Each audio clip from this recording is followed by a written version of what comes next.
نہ کوئی غم کرو نہ خوف، خوشیاں مناؤ جنت کی جس کا تم سے وعدہ کیا گیا تھا۔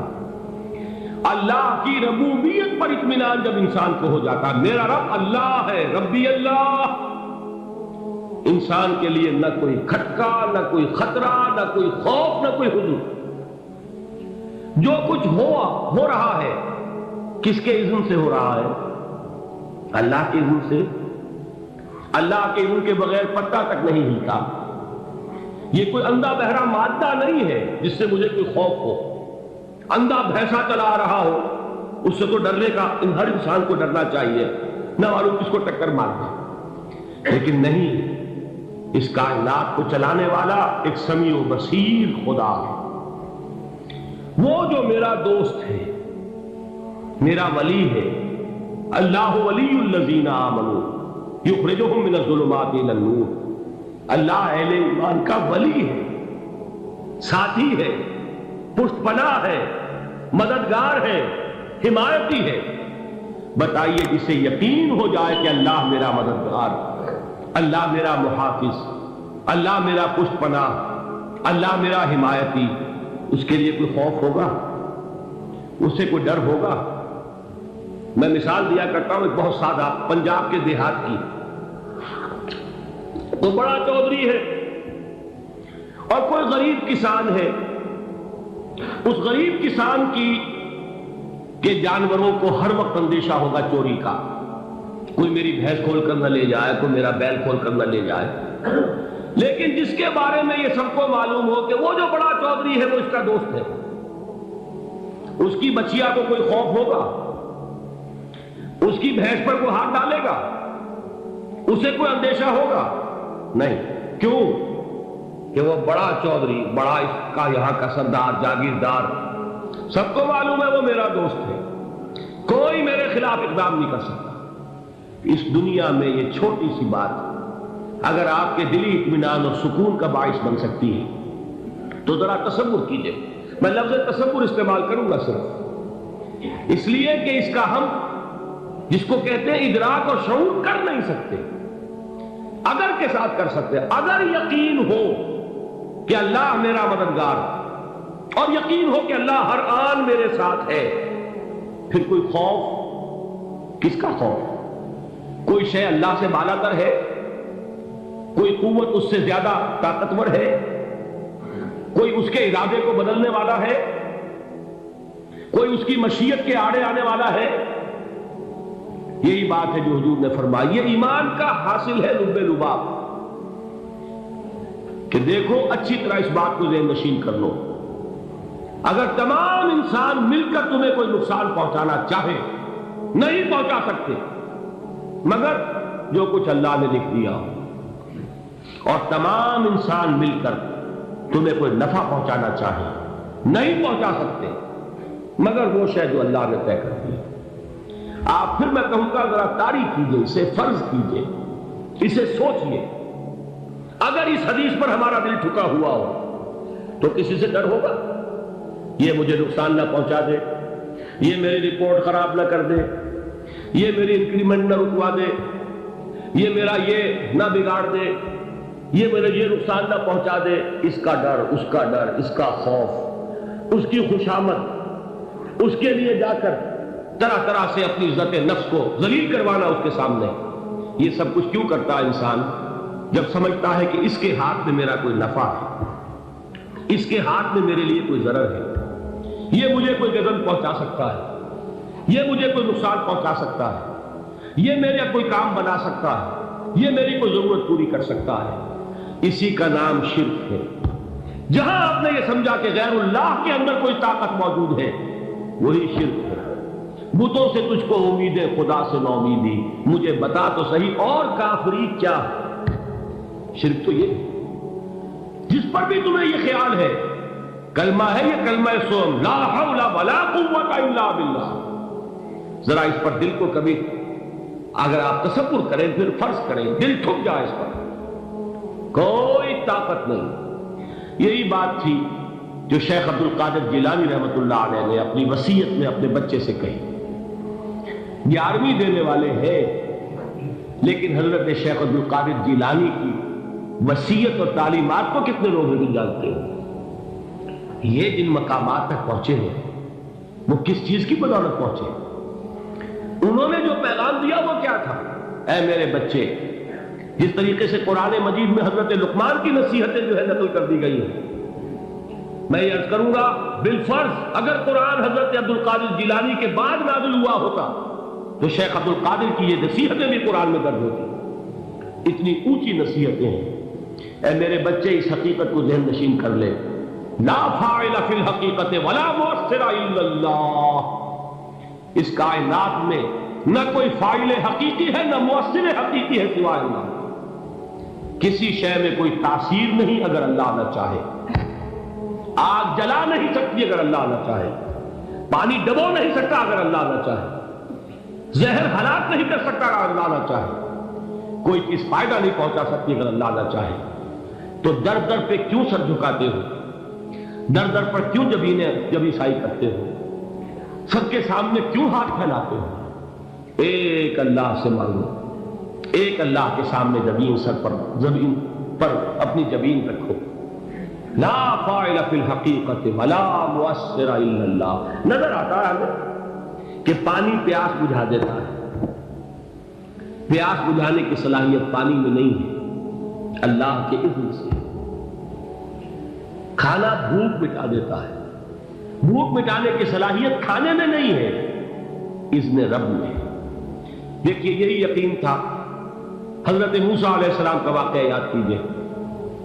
سامنے سمندر آ گیا، قوم دیکھتی ہے پیچھے کہ گرد و غبار کا طوفان۔ معلوم ہوا کہ فرعون اپنے لشکر سمیت آ گیا۔ لشکر جب چلتا تھا تیز رفتاری کے ساتھ تو گرد و غبار کا جو طوفان اٹھتا تھا اس کا تصور کیجیے، اور لمحہ بلمحہ وہ قریب آ رہا۔ پوری قوم نے کیا کہا؟ اے موسیٰ انا لمدرکون، اے موسیٰ ہم کو پکڑے گئے۔ قرآن مجید نے تو یہاں وہ باتیں نہیں لکھی ہیں، لیکن تورات میں یہ درج ہے کہ بنی اسرائیل جھگڑنے لگے، دست و گریبان ہو گئے موسیٰ کے ساتھ۔ موسیٰ ہمیں یہاں پروایا لا کر، اس سے تو ہم ہی بہتر تھے، وہاں کھانے کو ملتا تھا، زندگی تو تھی، بیگار ہم کر رہے تھے، موت تو نہیں تھی۔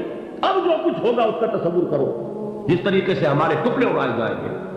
تو لڑ رہے ہیں حضرت موسیٰ علیہ السلام سے۔ یہ تورات کی تفسیر ہے۔ قرآن میں صرف اتنا آیا ہے، پریشان ہو کر انہوں نے کہا انا لمدرکون، موسیٰ ہم کو پکڑے گئے۔ اس وقت موسیٰ کا جواب کیا ہے؟ کلا ان معی ربی سیہدین، نہیں، میرے ساتھ میرا رب ہے، وہ راستہ دے گا۔ بتائیے کہاں راستہ نظر آ رہا ہے؟ یہ ہے ایمان بالغیب۔ راستہ نظر نہ آئے تب اللہ پر یقین ایمان ہے۔ جیب میں پیسے ہو اور تب دل کو اطمینان ہے تو ایمان کس پر ہوا؟ پیسے پر، اللہ پر نہیں۔ جب وسائل و ذرائع نہ ہو اور پھر یقین ہو کہ اللہ مسبب الاسباب ہے، وہ اسباب کا پابند نہیں ہے، وہ اسباب کا محتاج نہیں ہے، اسباب اس کے محتاج ہے۔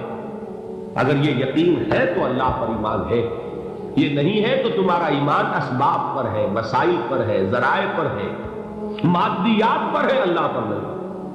اس وقت کہاں راستہ تھا؟ کوئی راستہ تھا؟ سمندر ہے اور ادھر سے لشکر آ گیا ہے۔ کلا ان معی ربی سیہدین۔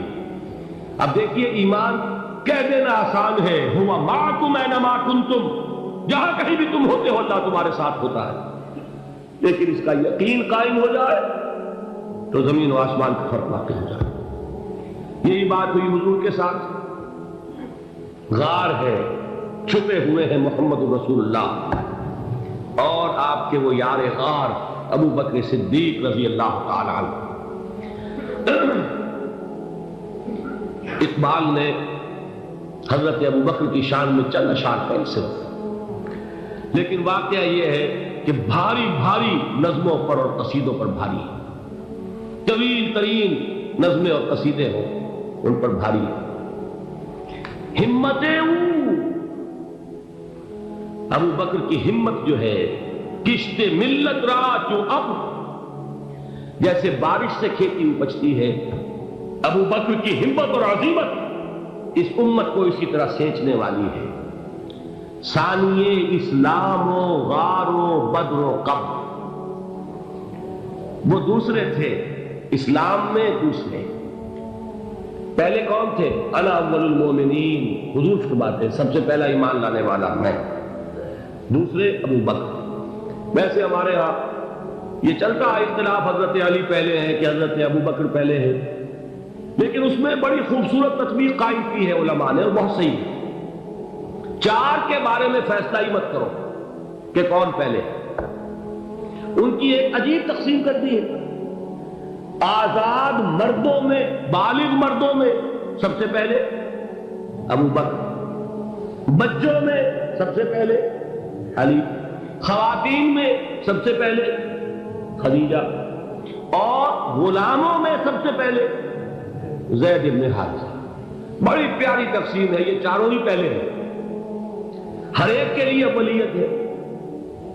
اور واقعہ یہ ہے کہ اگر زمانی اعتبار سے تعین ہوگا تو پہلے خدیجہ الکبریٰ آئیں گی رضی اللہ تعالیٰ عنہ۔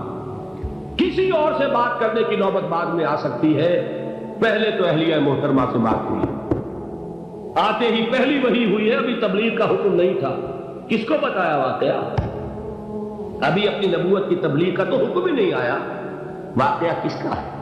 وہ خدیجہ کا ہے۔ جب کہا ہے کہ خشیت علی نفسی، مجھے اپنی جان کا اندیشہ ہے، تو کیا جواب دیا خدیجہ نے رضی اللہ تعالی عنہا؟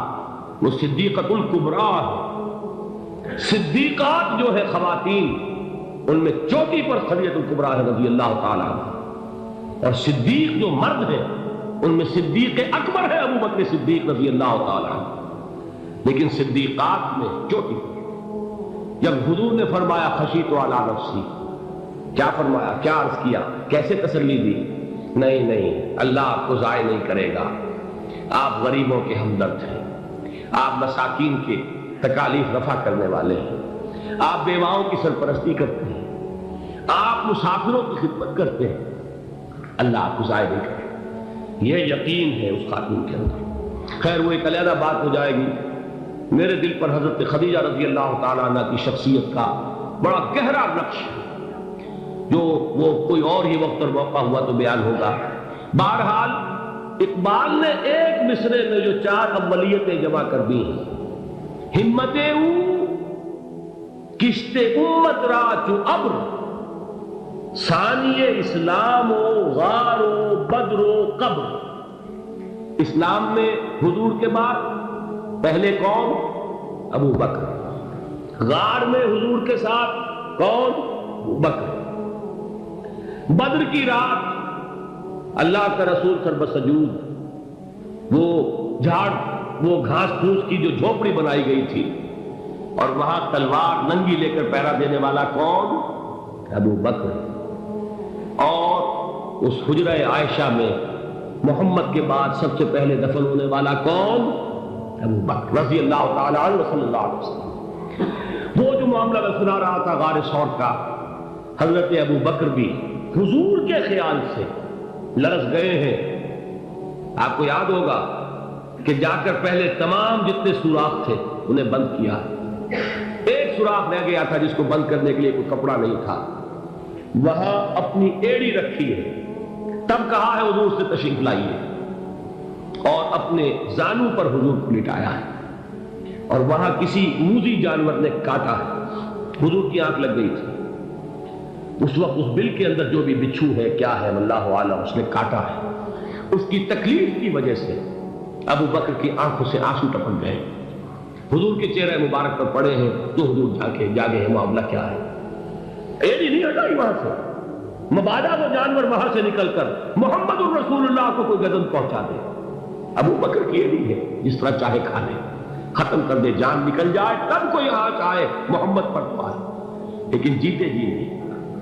وہ ہے ابو بکر حضور کے خیال سے۔ اس وقت حضور نے پھر اپنا لعاب دہن لگایا ہے، اور اس سے پھر آپ کی تکلیف ختم ہوئی۔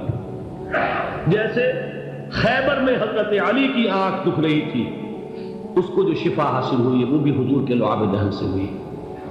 تو بہرحال اس وقت انہوں نے کہا ہے کہ اے نبی یا رسول اللہ، اگر اس وقت ان میں سے کسی نے غیر ارادی طور پر بھی اپنے قدموں کی طرف جھانک لیا تو پکڑے جائیں، کیا جواب تھا اللہ کے رسول کا؟ لا تحزن ان اللہ معنا، اللہ ہمارے ساتھ ہے، کیوں گھبراتے ہو ابو بکر؟